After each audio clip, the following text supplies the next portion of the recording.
मी दररोज सांगत फिरतो कीर्तनामध्ये, चांगलं वागा, चांगलं वागा, नाम घ्या, हे करा ते करा सांगत असतो.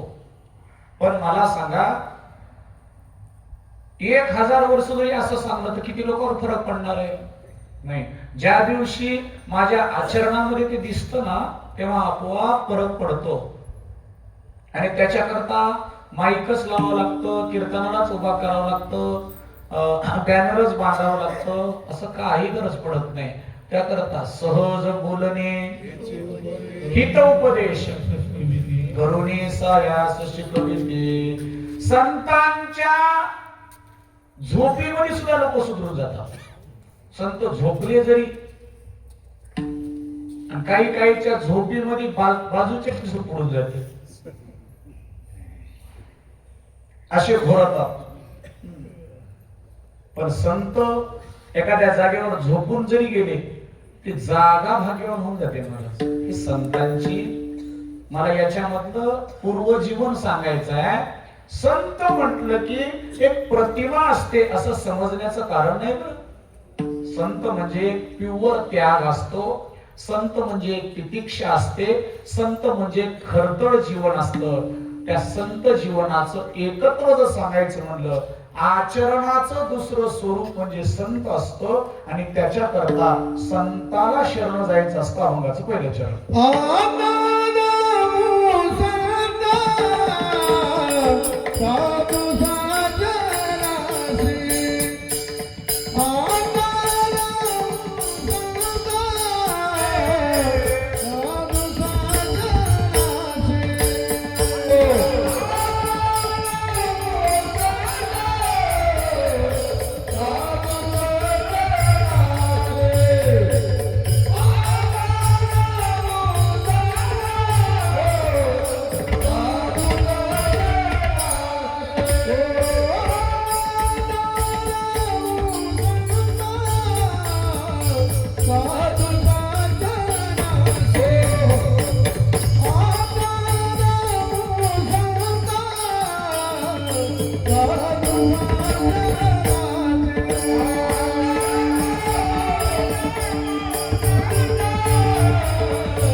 पहिल्या चरणात सद्गुरु श्री प्रसादपंत महाराज सांगतात, आता नमो संता. संताला नमन करतात. नमो ही भक्ती आहे. नमो हे चॅनल म्हणत नाही बरं, मी भक्ती सांगायला. भक्ती ते नमन, वैराग्य तो त्याग, ज्ञान ब्रह्मीभोग ब्रह्मतनु. ज्ञानाचा ब्रह्मतत्वाचा भोग जिथं आहे तिथं भक्ती आहे. आणि त्याला ब्रह्मतनु प्राप्त होते. आणि एकदा ब्रह्मतनु प्राप्त झाली मग ऐशा सुखा नाही पार किंवा ऐशा सुखा नाही मिती. स्वर्गाचे देवादिक इच्छिती. सज्जन हो माई बापा हो, लक्ष द्या.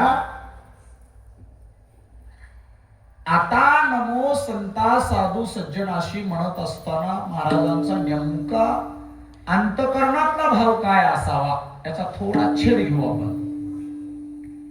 अभंग पाठ आहे आमच्या गायकांच्या सगळ्या जवळपास.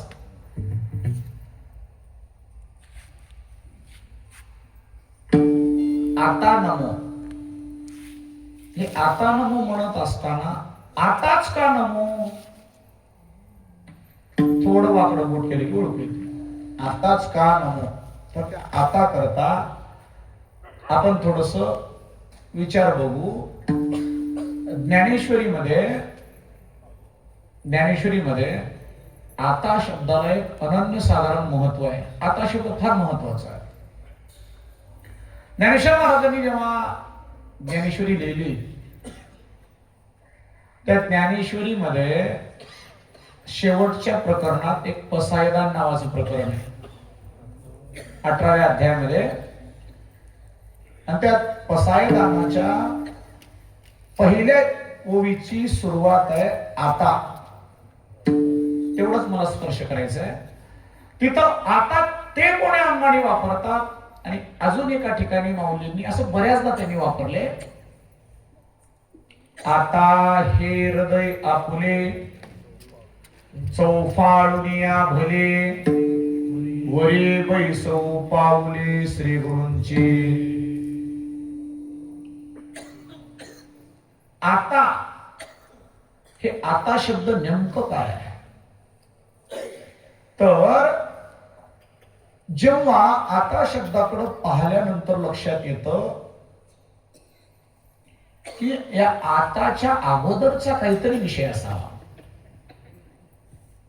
कारण डायरेक्ट आता शब्द येतच नाही, त्या आताच्या काहीतरी अगोदर काही असावं. जेवण झाले, 8:30 वाजले, गायक लोक आले, मृदंगाचार्यांनी स्वरात मृदंग घेतला, सिस्टीम वाल्यांनी सिस्टीम लावली. आता इथून पुढे काय, पंक्तीला बसलेल्या माणसा करताचा आता, चटया टाकल्या, सोयरेदारी येऊन बसले, पात्र टाकले, गिलास वाढले, दुर्ण वाढले, वरण भात चपाती बालुशाही बुंदी जे जे काय होतं ते वाढलं. आता तुम्ही काय म्हणाल याचं उत्तर काय द्याल? आता काय करायचं? आता जेवायचं काम आहे, बरोबर.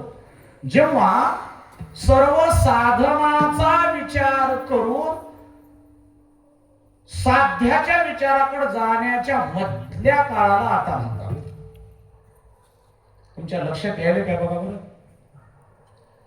पूर्ण साधन, पूर्ण जीवनाची कष्टावळी, पूर्ण केलेलं खटपट एका जागी जमा करायचं आणि त्याच्यानंतर त्या केलेल्या खटपटी सायासातून मिळणारं फळ, त्या फळाच्या आणि त्या कष्टाच्या मध्ये येणारा सगळ्यात महत्वाचा शब्द म्हणजे आता. मग संतांना शरण जाण्याकरता आता काय म्हणतो, तर आता असं म्हणतो की बाबा तू माणूस होय अगोदर, माणूस होण्याकरता तुला नरजन्म प्राप्त झालाय. नरदेह सर्व योनीचे सार, नरदेह कर्मभूमी माझार. तुला नरजन्म प्राप्त झालाय. नरजन्म प्राप्त, नुसता नरजन्म प्राप्त झाला नाही, तर चांगल्या भूमीमध्ये, भारत भूमीमध्ये नरदेह प्राप्त झालाय. भरतखंडे नरदेह प्राप्ती येतो परम भाग्याची संपत्ती, दुसरं भाग्य. आणि त्यातल्या त्यात नरदेह प्राप्त झालाय, भारतात प्राप्त झालाय, आणि त्याच्या पुढं संताच्या संगतीत प्राप्त झालाय. जेते हरिचे दास जन्मा घे, जेते हरिचे दास जन्मा घे, जेते हरिचे दास जन्मा घे, जेते हरिचे दास. आवनते तुला, आवनते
माय बापा हो, लक्ष द्या. ते देश पवित्र आहे म्हणून आपण या देशात जन्माला आलो, म्हणून भाग्यवान आहोत. आलं का लक्षात? माणसाचा जन्म मिळाला म्हणजे माणसाचं पूर्णत्व झालं असं होत नाही. जन्म हा पशुपक्ष्यांनाही मिळतो, प्राणी मात्रांनाही मिळतो, तसं मनुष्यालाही मिळतो. पारतंत्रिक असल्यामुळं मनुष्यालाही जन्म कर्मानुबंधी घ्यावं लागतं. कर्मानुबंधीनी मनुष्य लोके, गीतेमध्ये भगवंतांनी सांगितलंय. आणि कर्म करण्याकरता आपल्याला इथं जन्माला यावं लागतं. माऊली लिहितात, आगा कर्मी जे उरावे ते ते सुखदुःखी फळावे, तयासी भोगा वया यावे देहाये का. सज्जन आहो माय बाबा हो, देहाला यावं लागतं, पण देहाला आल्यावर कर्म भोगणं कर्म करणं इतकंच देहाचं कारण नाही, हे लक्षात ठेवा. या देहापासून आपल्याला बरंच काही मिळवता येतं. त्याच्याकरता संतांचेच प्रमाण आपल्याला कारणीभूत आहेत. संत सांगतात, नरदेहाचे दिव्याने सच्चिदानंद पदवी घेणे, एवढा अधिकार नारायणे कृपावलोकने दिदरा. किंवा नरदेह निधान लाभले हाती, उत्तम सार उत्तम गती, देवची हो म्हणती ते न होती तरी का चित्ती न धरावे. नरजन्म प्राप्त झाला आणि नरजन्मामध्ये आपल्याला ज्ञानाची प्राप्ती होणं आवश्यक आहे. ज्ञानाची प्राप्ती होण्याकरता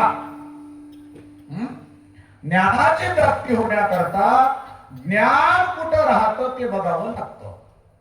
बरोबर आहे. एखाद्या मुलाची सोयरी करायची म्हटलं तर सोयरी करण्याकरता मुलगी कुठं राहते हे बघावं लागते की नाही मर्दगाचार्य? हा, रोडवर सोयरी होते का? नाही होत. तसं ज्ञान जो विषय आहे तो राहतो कुठं? तर ज्ञानेश्वर महाराजांनी तेही लिहिलं, ते ज्ञान पैगा भरवे, जरी मनी अति आणावे, तरी संताया भजावे सर्वस्वेशी. मग ते कसं भजावं काय नाही ते पुढे सांगितलं. तनु मनोजीवे चरणाशी लागावे, हरहरा करावे दास्य सकळ, मग अपेक्षित ते आपले, ते सगळं पुढे लिहितात. अजून एक ओवी आहे माऊलींचीच, ज्ञान कुठं राहतं?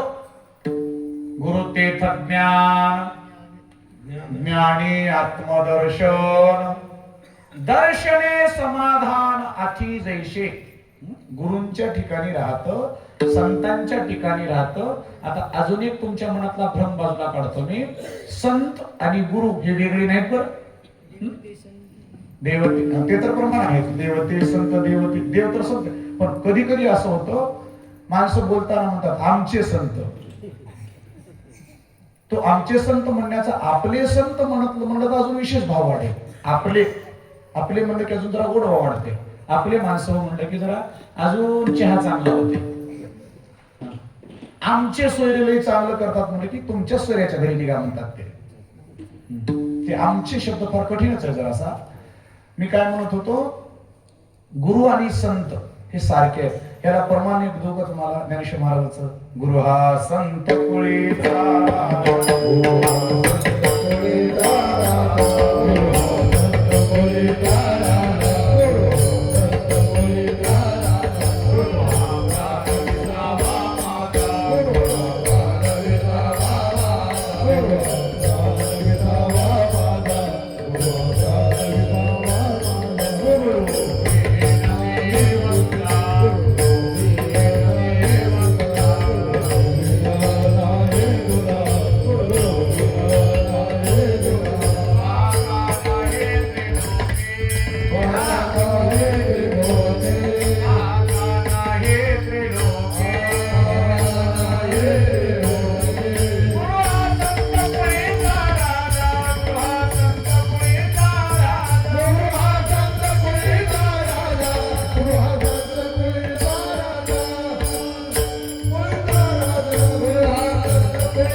राजे आहेत म्हणजे कुळ दोघाचा एकच आहे, हे पटतं. मग संत काय गुरु काय याच्यातला थोडा जर विचार आपल्याला चिंतना करता घ्यायचा म्हटला तर संत हे जेव्हा गुरु संतपणात असतात तेव्हा जगाचं हित करतात, जगाचं सार्वत्रिक हित करतात आणि तेच गुरु होतात, शिष्या करतात. परज्ञान देवानी जीवा सोडले आवाज येते. परज्ञान देवानी जीवा सोडले हो परज्ञान देवानी जीवा सोडले, परज्ञान देवानी जीवा सोडले.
जेव्हा जीवाला सोडवण्याचा विचार येतो तेव्हा ते काय होतात? गुरु होतात. आलं का लक्षात? आपणची देव होय गुरु. तोच गुरु होतो, तोच संत होतो आणि तोच देवही होतो, तोच मायवी होतो, बापही होतो. एक व्यक्ती काय काय होऊ शकतो?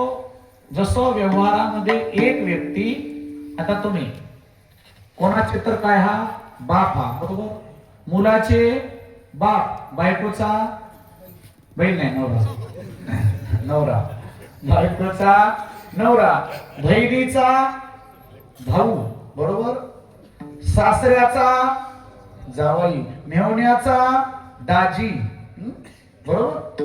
एवढं तुम्ही एकटेच हातात, एकटे. जसं तसं देव वास्तविक अनेक रूप घेऊ शकतो, अनेक अंगाने. देवते संत, देवते संत, निमित्त त्या प्रतिमा. निमित्त एक आहे पण अनेक प्रकारचे पात्र वटवू शकतो. दत्त माझी माता, दत्त माझा पिता, बहीण बंधू चुलता, दत्त माझा, दत्त माझे गुरु, दत्त माझे तारू, तवी प्रेम पारू भवनदीच्या. तुम्ही संत बाप कृपावंत, तुम्ही संत बाप कृपावंत, तुम्ही संत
करीत कीर्तिवानो.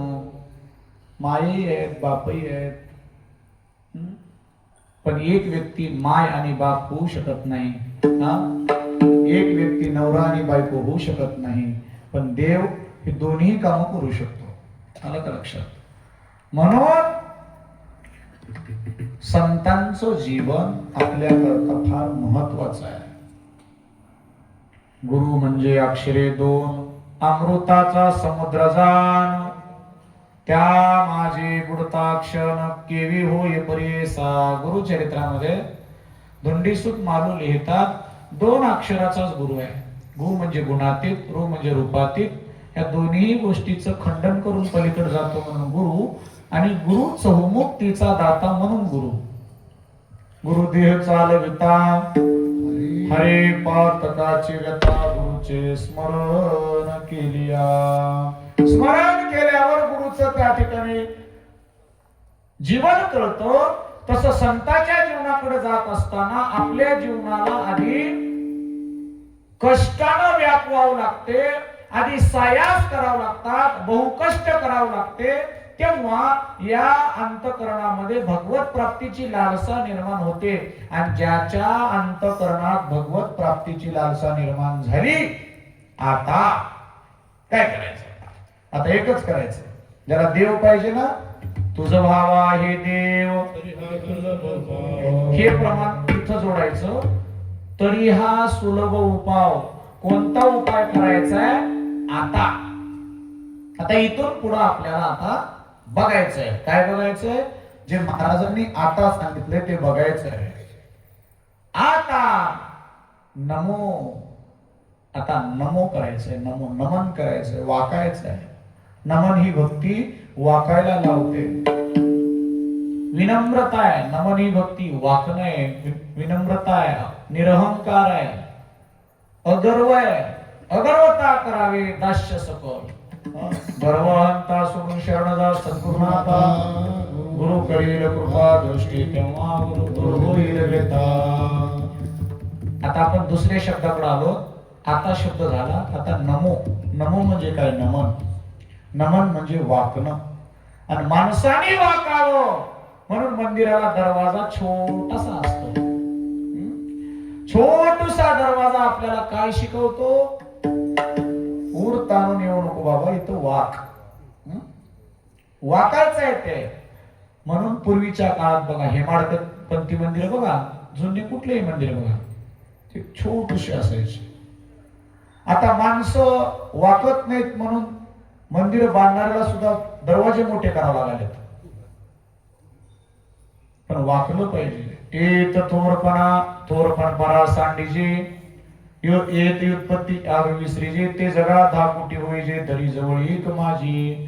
भगवान सांगतात की मला जवळ करायचं असेल तर काय करावं लागते? नम्र झाला बुता तेरे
देवाला आपल्या ताकदीत घेता येतं. देव त्या अधीन भक्ती भाव जेते उभारी शुश्राते बाह्यावरी. म्हणून भावे तुका म्हणे भावे देवा सत्ता राबवावे. भाव म्हणजे नमन आहे. नमन ही भक्ती आहे. ही भक्ती करायची आहे कधी? आता घरदार सोडून आपण मठात आलो. आता. कधी भक्ती करायची आहे? आता, लगेच. आता हा शब्द वर्तमान वाचक आहे. हे कळण्याकरता थोडं छोटूस एक तुम्हाला दृष्टांतात्मक विचार सांगतो. एकदा काय झालं, ते शाळेमध्ये सेवक लोकांना फार भंड राहते. जे ते कोणी विचारते, सर कुठे गेले, किती वाजता सुटणार आहे शाळा, सुट्टी कधी आहे, तर फार त्रास देतात. जास्त लोक यायचे, साहेब कुठे आहेत, मुख्याध्यापक साहेब कुठे आहेत, साहेब कुठे आहेत, साहेब कुठे आहेत म्हणायचे. कंटाळलं महाराज ते. साहेबाला सांगितलं, साहेब मला ड्युटीपेक्षा, कामापेक्षा एका गोष्टीचा फारच कंटाळा येतो म्हणले. कोणत्या? काय नाही म्हणले, जे ते माणूस आलेले विचारते, साहेब कुठे आहेत, साहेब कुठे आहेत, किती सांगावं म्हणले, किती सांगावं लोकांना. साहेबांनी सांगितलं, घोर करू नको, मी एक शक्कल लढवतो म्हणजे. काही नाही, कोणी जर विचारलं की साहेब कुठे गेले, काहीच नाही, दरवाजावर लिहिले साहेबांना म्हणायचं. दरवाजावर लिहून गेले, तिथं वाचून जा असं म्हणायचं, दुसरं काही म्हणायचं नाही. सोपं झालं काम. मग कोणी एखादा विचारायला आला, कुठे गेले साहेब, तर त्याने सांगितलं दरवाजावर लिहून गेलेत, आपल्या ह्याच्यावर लिहून गेले, फळ्यावर म्हणा, तिथं काहीतरी नोटीस असते तिथं लिहून गेले. आलेला माणूस यायचा, बघायचा, वाचायचा, निघून जायचा. कोणीच आक्षेप घ्यायचा नाही त्या गोष्टीवर, कोणीच आक्षेप घ्यायचा नाही. नाहीतर कस काय गेले, आम्हाला का भेटणार म्हणायचे, नंबरच द्या, आता आम्हाला कामच आहे. पण ते वाचलं की निघून जायचे. तिथं काय लिहिलं होतं सांगू का तुम्हाला? कोणी माणूस आला की तिथं लिहिलं होतं, आत्ताच गेलो. काय लिहिलं होतं? आत्ताच गेलो. साहेब कुठे गेले म्हणलं की तिथं लिहिलं होतं, आत्ताच गेलो. मग ते सकाळी 9 वाजता वाचल्यावर त्याचा अर्थ काय होईल? आत्ताच गेलो. 10 वाजता वाचल्यावर काय होईल? आत्ताच गेलो. संध्याकाळी 9 वाजता वाचल्यावर काय होते? आता तरी कळालं तुम्हाला?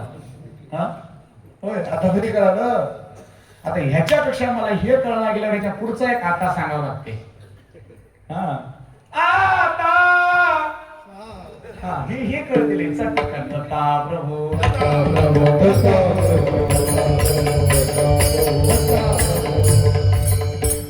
महाराज आता भक्ती करायला सुरू करा. कधी? जोवर सकळ सिद्ध आहे, हात चालावया पाय, तव तू आपले स्वहित पाये, तीर्थयात्रे जाय चुकू नको. आता नका करू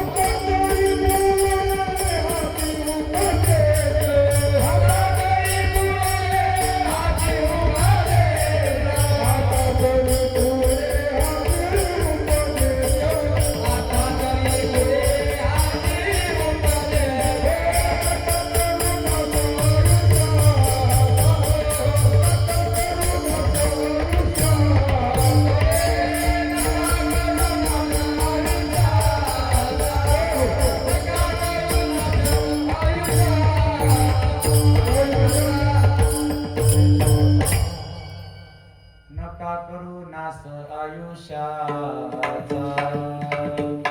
आता तरी पुढे, इथून पुढे लगेच सुरूच करायचं. भक्ती करा, भक्ती करा. कधीपासून सुरू करू? नाही, आजच्या दिवस जाऊ दे, उद्या करू. माणसाला म्हणतात, अहो बरं नसते हो दारू, सोडून द्या, सोडून द्या. महाराज आजच्या दिवस जाऊ द्या, उद्यापासून सोडतो. उद्या भेटलं काय, आज सोडतो म्हणल्या की नाही, आजच्या दिवस जाऊ दे, उद्या काही कधी आला नाही आणि याला कधी सोडली नाही. म्हणून आता नमो संता साधू सज्जनाशी. साधू आणि सज्जन हे वेगळे वेगळे सांगले म्हणजे नेमकं काय केलंय महाराजांनी? साधू सज्जन. साधू म्हणजे ज्यांनी जीवनामध्ये साधन साधलंय तो साधू, काम साधू नाही. ज्यांनी साधन साधलं, सहा विकाराच्या पलीकड जाऊन त्यांनी साध्य जीवन केले, सिद्ध जीवन केले त्याला साधू म्हणतात. सज्जन म्हणजे ज्याच्यातले दुर्जन निघून गेले तो सज्जन. सज्जन कधी होता येतं? सज्जन ही प्रक्रिया आहे. मूर्ती कधी होते? त्या दगडात असलेला